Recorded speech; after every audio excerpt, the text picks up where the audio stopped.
రాజులు రెండవ గ్రంథము 24వ అధ్యాయము.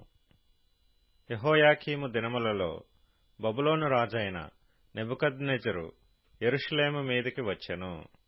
యెహోయాకీము అతనికి దాసుడై 3 ఏండ్లు సేవ చేసిన తరువాత అతని మీద తిరుగుబాటు చేయగా, యెహోవా అతని మీదికిని తన సేవకులైన ప్రవక్తల ద్వారా తాను సెలవిచ్చిన మాట చొప్పున యూదా దేశమును నాశనము చేయుటకై దాని మీదికిని కల్దీయుల సైన్యములను, సిరియన్ల సైన్యములను, మోయాబీయుల సైన్యములను, అమ్మోనీయుల సైన్యములను రప్పించెను.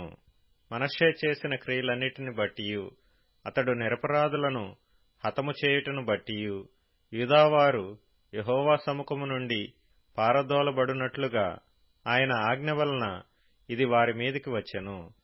అతడు నిరపరాధుల రక్తముతో యెరూషలేమును నింపినందున అది క్షమించుటకు యెహోవాకు మనస్సు లేకపోయెను. యెహోయాకీము చేసిన ఇతర కార్యములను గూర్చియు, అతడు జరిగించిన దానినంతటినీ గూర్చియు యూదారాజుల వృత్తాంతముల గ్రంథమందు వ్రాయబడి ఉన్నది. యెహోయాకీము తన పితరులతో కూడా నిద్రించగా అతని కుమారుడైన యెహోయాకీను అతనికి మారుగా రాజాయెను. బబులోను రాజు ఐగుప్తు నదికిని యూఫ్రటీసు నదికిని మధ్య ఐగుప్తు రాజు వశముననున్న భూమి అంతటినీ పట్టుకొనగా, ఐగుప్తు రాజు ఇక నెన్నటికిని తన దేశము విడిచి బయలుదేరుట మానెను. యెహోయాకీను ఏలనారంభించినప్పుడు 18 ఏండ్ల వాడై యెరూషలేమునందు 3 మాసములు ఏలెను. యెరూషలేము వాడైన ఎల్నాతాను కుమార్తెయగు నెహుష్తా అతని తల్లి. అతడు తన తండ్రి చేసిన దానంతటి ప్రకారముగా యెహోవా దృష్టికి చెడునడత నడిచెను.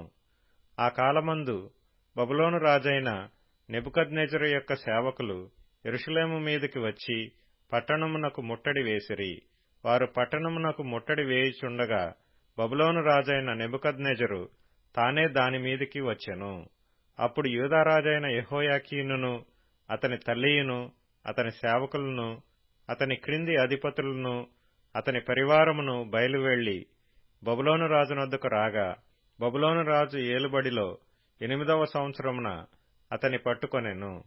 మరియు అతడు యెహోవా మందిరపు ధననిధిలోనున్న పదార్థములను, రాజు ఖజానాలోనున్న సొమ్మును పట్టుకొని ఇశ్రాయేలు రాజైన సొలొమోను యెహోవా ఆలయమునకు చేయించిన బంగారపు ఉపకరణములన్నిటినీ యెహోవా సెలవిచ్చిన మాట చొప్పున తునకలుగా చేయించి ఎత్తుకొని పోయెను.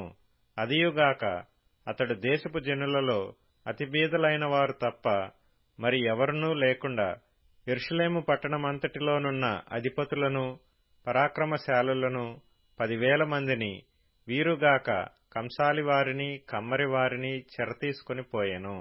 అతడు యెహోయాకీనును, రాజు తల్లిని, రాజు భార్యలను, అతని పరివారమును, దేశములోని గొప్పవారిని చెరపట్టి యెరూషలేము నుండి బబులోను పురమునకు తీసుకొని పోయెను.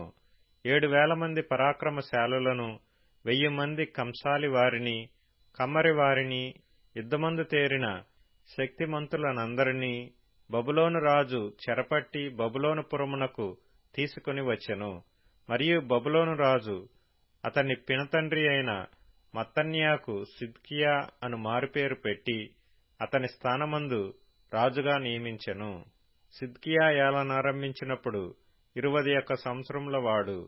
అతడు యెరూషలేమునందు 11 సంవత్సరములు ఏలెను.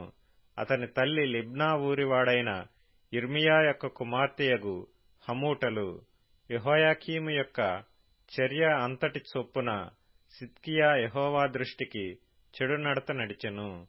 యూదా వారి మీదను, యెరూషలేము వారి మీదను యెహోవా తెచ్చుకొనిన కోపమును బట్టి తన సముఖములో నుండి వారిని తోలివేయుటకై బబులోను రాజు మీద సిద్కియా తిరుగబడెను.